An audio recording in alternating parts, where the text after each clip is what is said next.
اللہ الرحمن الرحیم نحمده ونصلی علی رسولہ الکریم رب اشرح لی صدری ویسر لی امری واحلل عقدۃ من لسانی یفقہوا قولی اللہم صلی علی محمد وعلی آل محمد کما صلیت علی ابراہیم وعلی آل ابراہیم انک حمید مجید اللہم بارک علی محمد وعلی آل محمد کما بارکت علی ابراہیم وعلی آل ابراہیم انک حمید مجید۔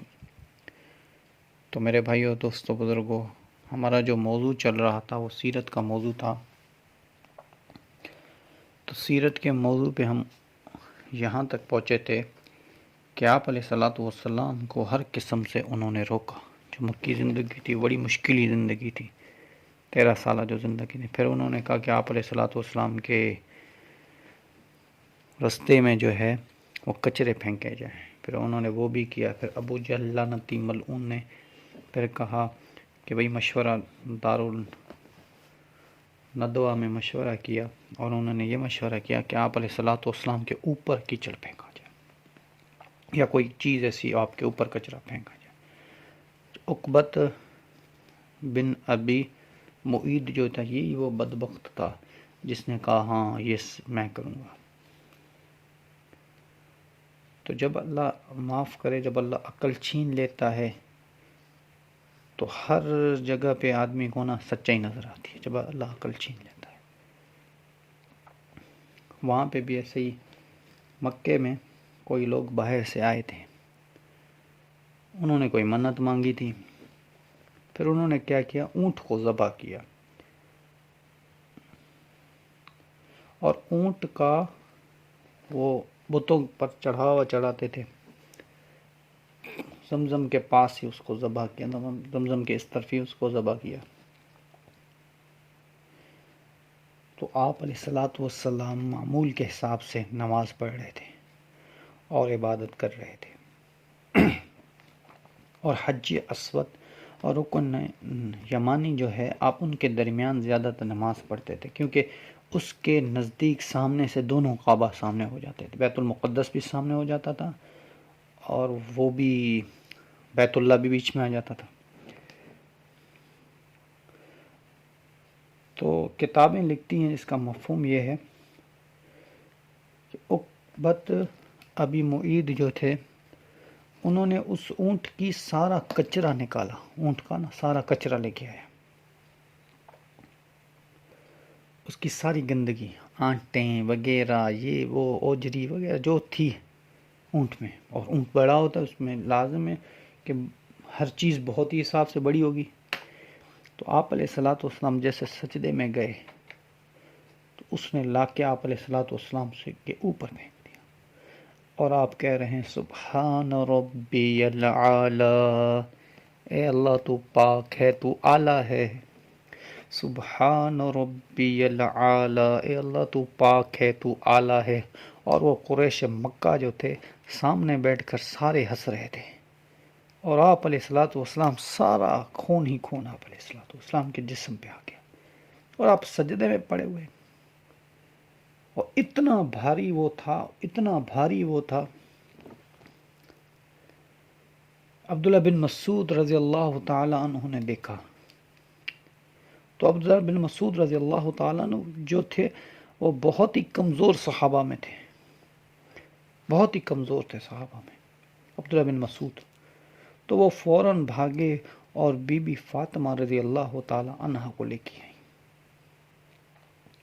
اور کسی روایت میں آتا ہے بی بی فاطمہ رضی اللہ تعالیٰ عنہ نے اسے اپنی طاقت سے اٹھا کے وہ پھینکا، اللہ نے ان کو ہمت دی، اس وقت انہوں نے اتارا، اور پھر قریش مکہ ہنس رہے تھے۔ تو بی بی فاطمہ رضی اللہ تعالیٰ عنہ نے قریش مکہ کی طرف دیکھ کر کہا، او بد نصیبو، وہ اللہ کی عبادت کر رہے ہو، تمہیں یہ لگ رہا ہے مذاق مستی لگی ہوئی ہے۔ تو آپ علیہ الصلاۃ والسلام خود اٹھے، اور آپ علیہ الصلاۃ والسلام نے کہا، ابو جہل، عتبہ، شیبہ، عقبت ابی معید، سب کو اللہ تھا، آپ نے ان سب کے لیے بد دعا کی، اور ان کے چہرے جو تھے سارے سیاہ ہو گئے تھے، ان کا رنگ ہی اڑ گیا چہروں کا. کیونکہ آپ اندازہ لگائیں کہ نبی تو نہیں مانتے تھے آپ علیہ الصلوۃ والسلام کو، پر آپ علیہ الصلوۃ والسلام کو نبی تو نہیں مانتے تھے، پر آپ علیہ الصلوۃ والسلام کی جو بد دعا تھی، بد دعا سے تو ڈرتے تھے نا. وہ ان پہ وحشت طاری ہو گئی اور ان کے چہروں کا رنگ اڑ گیا. اور پھر آپ علیہ الصلوۃ والسلام اپنے گھر کی طرف چلے گئے. تو انہوں نے کوئی کسر نہیں چھوڑی آپ علیہ الصلوۃ والسلام کو پیچھے کرنے میں. پھر ابو جہل لعنتی ملعون نے پھر سب کو دار الندوہ میں بلایا اور اسے کہا کہ بھائی سب کو جمع کیا، اور پھر کہنے لگے کہ یہ بھی ہمارا جو تھا وہ کامیاب نہیں ہوا. اور اسی اثناء میں جو ہجرت کر چکے تھے حبشہ لوگ، ان کی تعداد ہو گئی تھی آہستہ آہستہ سے 83، 83، اور وہاں پر وہ زندگی اپنی بڑے چین سے گزار رہے تھے. اور ان کو یہ پتہ چل گیا کہیں سے کہ قریش مکہ جو تھے وہ سارے مسلمان ہو گئے.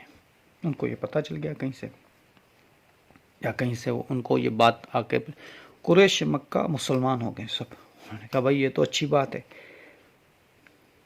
اب تو ہم اپنے ملک میں جائیں گے اور اپنے مکے میں رہیں گے کیونکہ سارے مسلمان ہو گئے ہیں، اب ہمیں کوئی تنگ کرنے والا نہیں ہوگا. اور اس کی علماء اکرام جو تھے وہ وجہ یہ بتاتے ہیں کہ آپ علیہ الصلوۃ والسلام نے سورۃ والنجم پڑھ رہے تھے. کسی روایت میں، ایک روایت میں یہ آتا ہے، تو آپ علیہ الصلوۃ والسلام سورۃ والنجم پڑھ رہے تھے تو شیطان نے ان کو، کافروں کو کے دل میں ڈال دیا کہ حضور اقدس صلی اللہ علیہ وسلم آپ کے بتوں کی تعریف کر رہے ہیں. تو حضور اقدس صلی اللہ علیہ وسلم جب سجدے میں گئے تو قریش مکہ جو تھے کافر وہ بھی سجدے میں گر گئے. ایک روایت میں یہ آتا ہے. دوسری روایت میں ایک آتا ہے کہ انہوں نے کہا کہ جب نبی وہ اس شیطان والی بات کو نہیں مانتے. دوسری روایت میں آتا ہے کہ سورت والنجم جب نبی پاک صلی اللہ علیہ وسلم پڑھ رہے تھے تو قیامت کا جب اس میں ہولناک منظر اس آیتوں میں آیا اور سجدے کی آیت آئی جب، تو آپ علیہ الصلوۃ والسلام سجدے میں گئے. اور آپ علیہ الصلوۃ والسلام کے سارے جو لوگ تھے اس وقت میں سجدے میں گئے. اور قریش مکہ پر بھی ایسی ایک وحشت طاری ہو گئی کہ وہ بھی سجدے میں گر گئے، سارے کے سارے. تو علماء کرام یہ بھی بتاتے ہیں کہ قرآن کا جو ہے وہ منشور ہی ایسا ہے. ایک تو قرآن ہے، دوسرا نبی پاک صلی اللہ علیہ وسلم کی زبان اطہر سے وہ بیان ہو رہا ہے. تو میں اور آپ سوچیں کہ کیا اس کا حال ہوگا، کیا اس کا منظر ہوگا. جیسے آج بھی کوئی قاری اگر قرآن پڑھتا ہے تو آدمی اس کے قرأت میں جھوم جاتا ہے، آج بھی آنکھوں سے آنسو بہنے لگتے ہیں.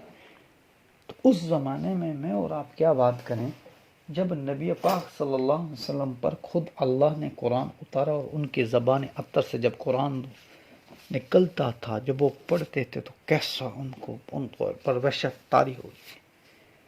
تو اسی اثناء میں جو ہجرت کر چکے تھے ان کو بھی یہ لگا کہ بھئی قریش مکہ جو ہیں ان کو جا کے کسی نے یہ باتیں بتائی ہیں. تو انہوں نے کہا بھئی ہم تو اب واپس جا کے اپنے جو مکہ ہے وہاں پہ جا کے شہروں میں رہیں گے اور مسلمان ہو گئے وہاں پہ بھی، اب جا کے ہم وہاں پہ زندگی اپنی گزاریں گے. تو وہ بھی وہاں سے نکل آئے. انشاءاللہ اس کی جو تفسیر ہے وہ انشاءاللہ اگلے باب میں ہوگی. وما علینا الا البلاغ.